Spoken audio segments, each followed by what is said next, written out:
Hi, I'm Tyler. Hope everybody's doing okay today. So I interviewed Lauren Chan, who, like Libby, works at Spurs Sports and Entertainment, and he's a digital writer for them. And so real quick, just so I know what I'm working with, please raise your hand if you're a sports fan. Okay, and then if you don't consider yourself a sports fan, please raise your hand. Okay, hey, that's perfectly fine. For my presentation, it doesn't really matter whether you bleed a certain sports team's colors or if you hate me for mentioning the word sport. Yes, I'm talking about a career in the sports industry, I recognize that. But by the end of this speech, I hope to have shown you that digital writing and going off that content creation, it really allows you to go as far as your imagination can take you. And additionally, just as important, I'll give you examples that indicate, contrary to media portrayal, there is more to sport than what happens on the court or field. I'm sure many of you have heard before that sport is a business, and as a business, there's two sides to it. There's the sport side, so with Spurs Sports and Entertainment, there's the basketball side of operations, and there's the business side. And having been able to work on both sides, I understand that distinction, and that there are plenty of opportunities out there. So starting with Lauren himself and his background and experience. He studied at UT Austin and worked for his campus newspaper his entire time there. And when he graduated, that got him a job with the San Antonio Express News.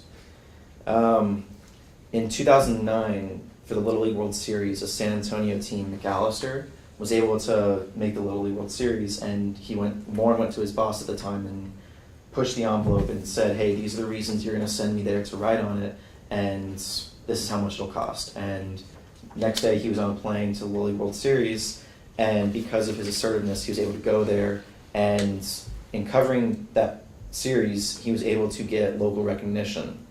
Consequently, got hired by Spurs Sports and Entertainment, initially to be their in-house writer for the Spurs, and who doesn't want to work for the Spurs? And as he kept doing that, that got him national recognition for his work there. But he wasn't settled, he kept pushing the envelope, and now he's in charge of all digital content. He's the director of that department. And so what this means is, I'm sure many of you know that a local icon, Tim Duncan, retired recently. And when he did, SS&E made this huge tribute to him. And Lauren was in charge of figuring out how do we best want to do that to honor the individual, but also, to also honor the great organization and teams that he built and what he meant to the city. And so Lauren got to go in every single day and ask himself that question and figure out how are we going to make this happen, and let's let our imaginations go to work. Let's make something happen. And the big thing he said that really resonated with me was that working in the sport industry, it's not about going to games.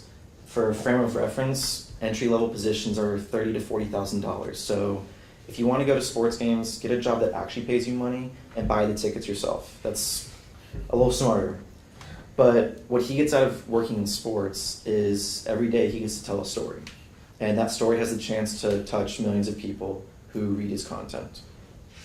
So then looking at digital content more broadly, and what his job entails on a daily basis, you have to be flexible with your scheduling. He's had times where his boss, an upper level management executive, will message him at midnight or 2 a.m, whatever, and say, hey, we need this in 3 hours, get on it. And he's got to be able to do that. And he was saying how he built a pillow wall from his wife on their bed so that she doesn't get mad when he's checking his work email in the middle of the night.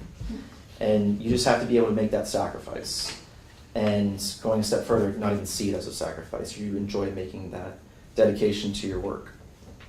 You're also responsible for meeting with multiple departments when you're doing content creation. So group ticket sales might need something. Marketing might need something. Community relations might need something. It doesn't matter. You need to be able to help everybody in the organization. And then, going even more big picture than this, is I told you there's two sides to the industry. There's the sports side and there's the business side.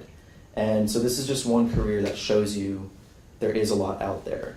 So business analytics is booming in sports right now. if you're into that sort of stuff and the technology, there's opportunities. If you enjoy tweeting and making posts on Facebook, there's actually positions for sports teams where you're in charge of all of their social media accounts. And then you're probably not posting Friday night party pictures, but that's a huge responsibility, and you're getting to tweet for a living. So if I had to leave you with one final thought, it would be pursue your passion, whatever that is. And in doing so, try not to close doors for yourself just because the industry may not seem appealing. Focus on what it is you want and work for it. And if you don't like sports, maybe sports is an avenue.